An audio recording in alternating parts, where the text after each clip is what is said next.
Hello, Joanne Bonigaba here from freedommompreneur-by-design.com.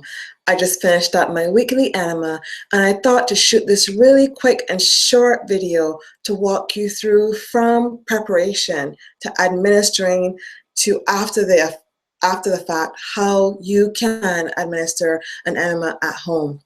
Now, before I get started, I just want to say that I am not any doctor I'm just sharing my personal experience, tips and tricks.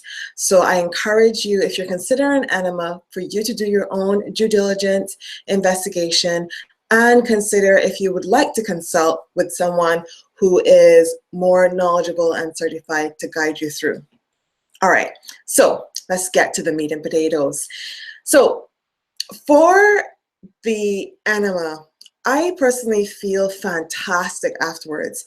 I tried it a couple times and I learned through those experiences, and I want to share it with you. The very first thing is preparation. You want to make sure you get all the supplies. So you get your enema bag. You want to be careful to use filtered or as clean water as possible.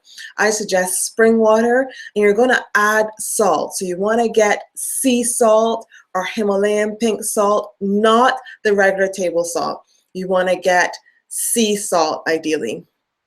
Okay, so you gather your supplies. You also want to consider, if you want to optimize the enema in your body, consider fasting before you do it, right? This allows your body to really, first of all, get some toxins out and into your intestines that you can then flush out with the enema.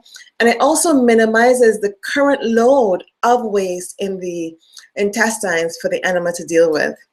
Myself, I'm an associate with an amazing company, Isogenics, and I find I love using their Cleanse for Life product to support my fast. It's part of the lifestyle that I follow, is a lifestyle of intermittent fasting. So this really tied in well with doing an enema. I do a fast for 1 or 2 days before, and I do my enema first thing Friday morning. Okay, other things you may want to consider getting someone to support you, right? You may want to have someone administer it to you for your first time and just be there for you to distract you throughout the process.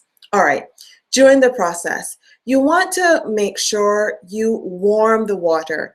When I warm my water, before I put it in the bag, I test it on the back of my hand to make sure it's bearable for me, right? The warm water is better than cold water.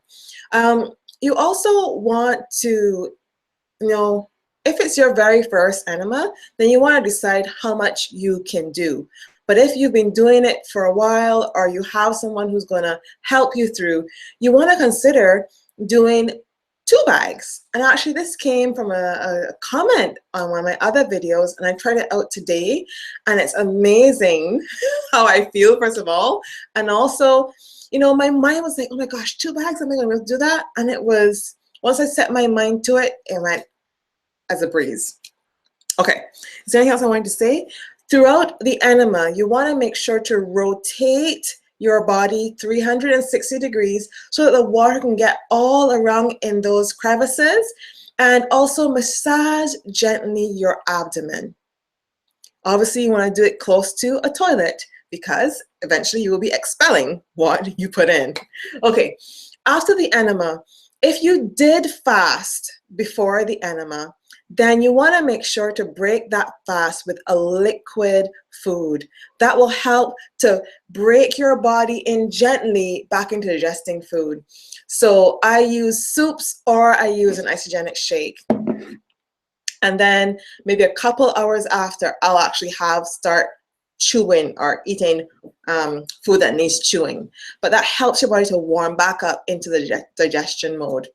Another thing is, right after the enema, I highly recommend taking probiotics and prebiotics. When you wash out your intestines, that's where all the good bacteria is in your body. So you want to help your body by taking a supplement or drink to get that good bacteria back to where it was, or back up to levels it was. And I love personally drinking kombucha right after my enema. It's liquid and it's packed full of prebiotics and probiotics, so it's a perfect drink. Other things that you can use is kimchi, and if you do have a supplement, you can use that as well.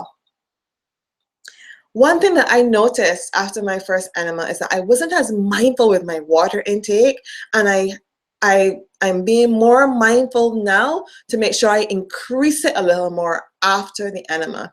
Because what happens is, you know, you flushed out your body, and so to start back up that elimination process, the body's going to need a bit more extra water, or you may experience what I did after the first couple of days of my first enema, a little constipation. And that was really my fault because I wasn't as mindful to make sure I was getting enough water.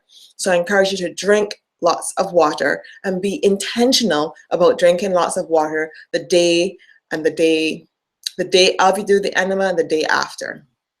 All right, so I hope that was of value to you. I also put notes for this in the show notes below. And yeah, for me, I think I mentioned it, if you did do a fast and you're breaking it after the enema, I really encourage you to consider the liquid foods. And again, Isogenics company that I am associated with, we offer really great meal replacement shakes that are also packed with the prebiotics and probiotics that you also will need to build your body and your good gut bacteria back up. All right, so if you have any questions or comments, feel free to leave them below. I answer every comment on my videos, and I hope this was of value to you. If it was, I'd love a like and subscribe as I share my journey to be the best me, physically, financially, and health-wise, in hopes that I can inspire others to do the same. Remember, as always, it's quality versus quantity, and I'll see you next time.